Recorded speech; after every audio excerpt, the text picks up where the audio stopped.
جەلال پەرێشان بۆچی پەرێشانە لە چی پەشیمانە دانیشە کەریم لە پەرلەمانی کوردستان سواری چی دەبێت ئەمە ڕاستەیان بوختانە ئەو عاشق بوو ئایا بۆچی بە مەعشوقەکەی نەگەیشت کێ هۆکار بوو هۆکار تەمەم بوو یاخود کەسانێک نەهێشت بۆچی دەست بداتە هەر کارێک تێدا سەرکەوتوو دەبێت خۆی لە زاری خۆی دەڵێتن من هیچ لە کاری سیاسی نازانم بەڵام پۆستێکی گەورەی لە ناو سیاسەتێ و ئاندام پەرلەمانە تەواوی زانیاریەکان لە کلیل میدیا.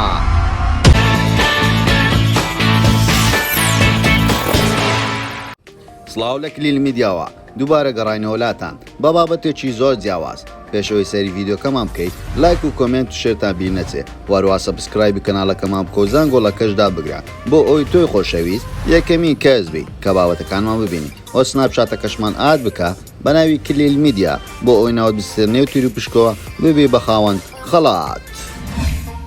جەلال پەرێشان کەسایەتە ڕەخسووکەکەی نێو خەڵک هەم هونەرمەند هەم بێژار هەم لە هەموو کارێک دەستی وەردان دەکاتن و وە لە زۆربیان سەرکەوتوو بووە وەرەوە لە دوایانەش دەستیدا کاری سیاسی بوو باندان پەرلەمان لەو چەند ڕۆژێ ڕابردوو دەنگدانەوێکی ئەگزار زۆری لە ناو خەڵکدا هەبووە بەهۆی قسەکانیەوە جەلال محەممەد عەبدوڵڵا ناسراوە بە جەلال پەرێشان لە ساڵی 1967 لەدایک بووە لە شارەدەی سەرگەڕان لە کەندیناوە و هەروەها لە ساڵی 1970 هاتوونەتە شاری هەولێر خوێندنی سەرەتایی و ناوەندی و دوان ناوەندیشی لە شاری هەولێر تەواو کردووە خاوەنی بڕوانامەی دیبلۆمی باڵایە لە ژمێریاری مووسڵ بۆ ساڵی 1990. جەلال پەرێشان بە کالۆریۆسی لە کۆلێژی پەروەردەی وەرزشی زانکۆی سەلاحەدین بۆ ساڵی 2006-2007 هەیە لە ساڵی 1970 پەیوەندی بە هونەرەوە کردووە لە تیپی کۆشکی هونەر بەسەر پشتی خوا لێ خۆش بوو سەید ئەحمەد بەرزنجی تا ئێستاش بەردەوامە لە ماوەی 37 ساڵی ڕابردوو زیاتر لە 75 گۆرانی بۆ تەلەڤیزیۆنەکان تۆمار کردووە لە ساڵی 1991ەوە ڕاگەیاندکارێک زیاتر بەدیار کەوتووە چەندین بەرنامەی هونەری و وەرزشی و تەرفیهی لە تەلەڤیزیۆنەکانی کوردستان و گوڵان و زاگرۆس وەروە نەورۆز و هەرێم دەنگی کوردستانی عێراق و ڕادیۆی گوڵان و ڕادیۆی هەرێم هەبووە ئێستاش خاوەنی بەڕێوەبەری کەناڵی کوردستان سپۆرت ئێچدیە وەک ڕۆژنامەنووسی وەرزشیش بەڕێوەبەری نووسینی ڕۆژنامەی کوردستان سپۆرت بووە لە ئەنجامبوونی باڵای وەرزشی دەرچوون بۆ ماوەی 2 ساڵ لە بەشێکی زۆری ڕۆژنامە و گۆڤارەکان بابەتی وەرزشی و کۆمەڵایەتی بڵاو کردوتەوە وەک گزارشت و کاری وەرزشی تاکە کەسە لە ساڵی 1993ەوە تاوەکو ئێستا بە هەردوو زمانی کوردی و عەرەبی بەردەوامە و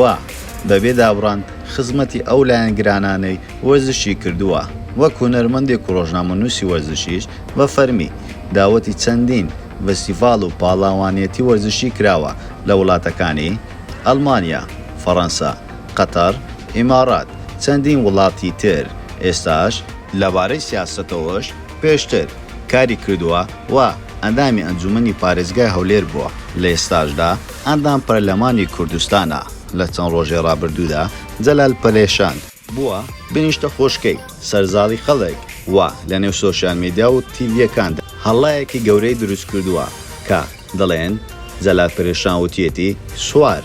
دەبم ئایا ئەم قسەی بەکێ و تۆ بۆچی ئەم قسەی کردووە لەبارەی سیاسەتەوە لەبەرەوەی هەر کەسێک چۆ پەرلەمان نابێ پێڕەوی حیزبایەتی خۆی بکاتون و تەنها دەبێت خەمخۆری هاوڵاتیان بێ بەڵام تاوەکو ئێستا یەکلای نەبۆتەوە ئایا سەتان سەد جەلال پەرێشان وای بوو تۆ یاخود وای نەگوتووە وەروە تەنزیلێکی دەنجی شێوە وە خەڵک دەڵێن ئەم قسەی لە زاری جەلال پەرێشان هاتۆتە دەرەوە بەڵام وە خەڵکێکی زۆر دەڵێن وای وردووە دواتر جەلال پەرێشان کۆنگرەیەکی ڕۆژنامەوەنی ڕێک خست و وتی من بە هیچ شێوازێک ئەم قسەیم نەکردوتەوە ئەمەش لەو کاتە تەنزیل کراوە کە ئافرەتێک ئەندا پەرلەمانە لە هەمان کاتدا لایڤی کردوتەوە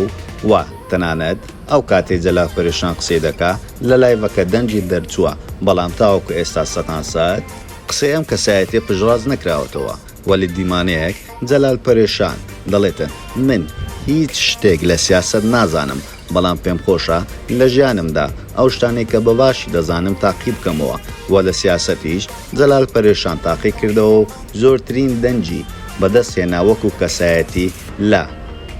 هەڵبژاردنەکان بۆیە توانی بگات با پەرلەمان و بێت باندام پەرلەمان بۆیە خەڵکێکی زۆر گلەیی لێ دەکەن دەڵێن مادام لە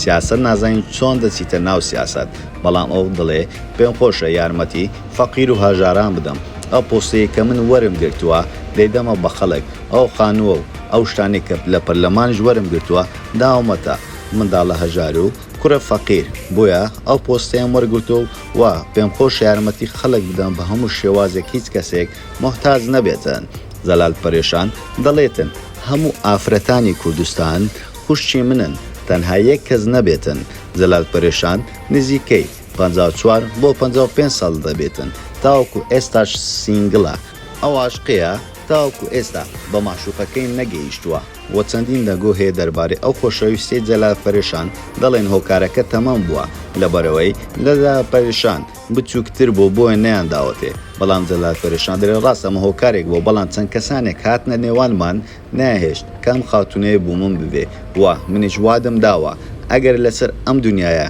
ئەو نەبێتن گەرتە منم بگاتە 90 ساڵ یاخود 100 ساڵ ئەگەر ئەو بۆ من بێ ئەوە دەیهینم لەو دنیاە ئەگەر نا خوا زۆر بەڕەحمە لە دنیایەکەی تر هەر پێم دەبەخشێتەوە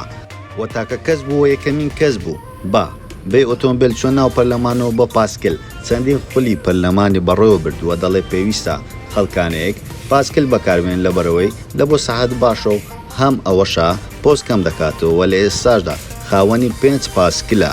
وەروا دەڵێتن زۆر خوشکم خۆشدەوی هیوادارم هەموو کار لەگەڵ بم بێ تاوەکو لەم ژانەدا ماوە وە پێشی خۆشە هەموو خەڵک دڵخۆش بوو سەرفراز بێتن وە لە کۆتاییشدا پێی خۆشە تەنها کاری بێژەری وەرزشی بکاتن و گۆرانی بڵێتن وە لە ئێستاشدا دەڵێ 6 گۆرانیم ئامادەیە بیان کەمە کلیپ و بڵای بکەمەوە تەنها ئەو دووکاری کۆتایی کە باسما کرد پێی خۆشە لەسەر دووکارە لە داهاتوودا بەردەوام بێتن ئایا کەسایەتی جەلال پەرێشان چۆن هەڵدەسەنجێنی بۆمان لە کۆمنت بنووسە زۆر سپاس بۆ سەیرکردنەوەی ڤیدۆکە وە پێتان خۆش ئەم جارە لەسەر چ کەسایەتیشی دیاری بەناوبانجی کوردستان ڤیدۆ دروست بکەین یاخود لەسەر چ بابەتێک بۆمان لە کۆمنت بنووسن واروەها لایک و کۆمنت و شەریک بینەچێتەوە سەبسکرایبی کەناڵەکەمان کۆزان گۆڵەکەشدا بگرە بۆ ئەوی تۆی خۆشەویست یەکەمی کەسبی کە بابەتەکانمان ببینی وە سناپچاتەکەشمان ئاد بکە بە ناوی کلیل میدیا بۆ ئەوی ناوت بچێتە نێتوری پشکۆ ببی بە خاوەن خەڵات باشترینەکان لەلایەن ئێمەوە گوێبیست دەوی هەموو کار لەگەڵتانین لە کلیل میدیا.